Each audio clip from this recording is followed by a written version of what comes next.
Well, hello there, my little sweet peas, my little love muffins.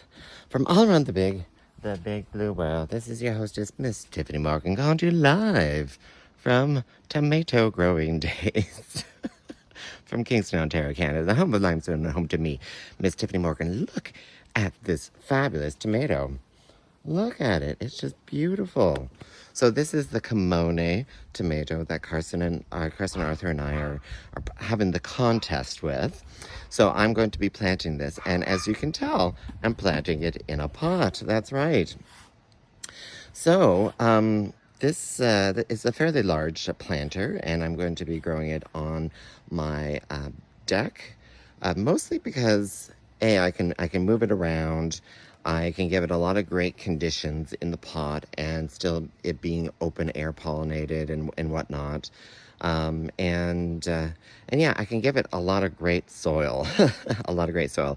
So what the soil that I have here right now, it's mostly compost. It's mostly a purchased compost. However, I've added some vermiculite to it as well to add an increase in the drainage. And also it helps with soil retention and also retention of nutrients as well, believe it or not.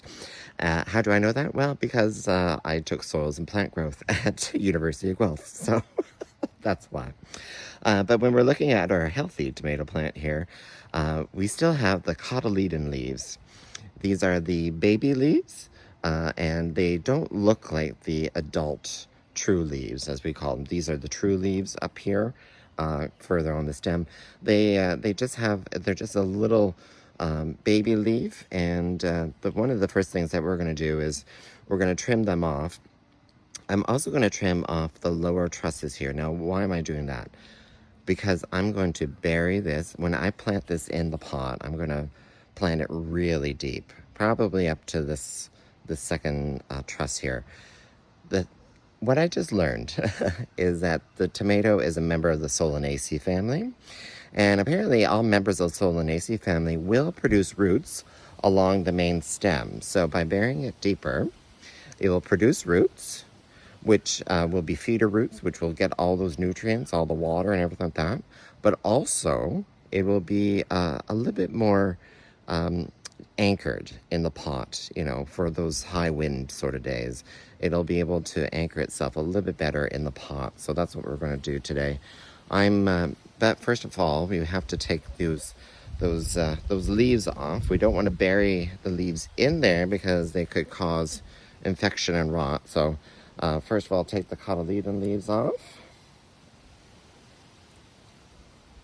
And now we're going to take those leaves off. There we go. I'm going to save our labels. This is the camone tomato. I can't wait to actually taste this tomato. So I'm going to go into the center of the pot.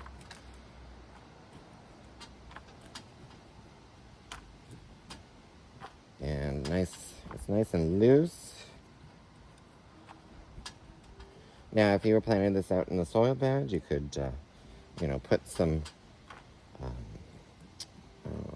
feed into the hole too if you wanted to, but I'm not going to bother with that.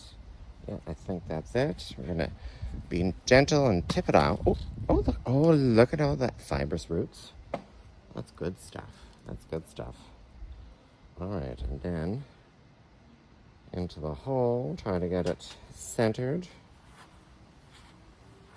And there we go, and then we backfill. Just level this compost off.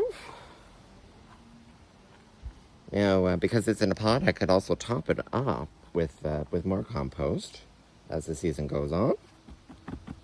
But there we go. Our camone tomato is finally in the ground. And here's hoping that we're going to get a glut of tomatoes, and hopefully more by weight at the end of the year than Carson Arthur. That's right, because this contest is about how much you harvest by weight of the entire plant the whole season long, up until the first weekend of September.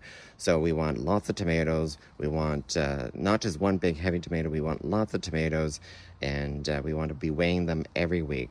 All right, sweet peas. So why don't you share your tomato growing journey with me? hashtag grow with pride. And if you are still looking for a tomato, the camone tomato, to be eligible as part of this contest, give me a message because I may have one or two left over. All right, sweet bees. We'll see you later. Bye bye.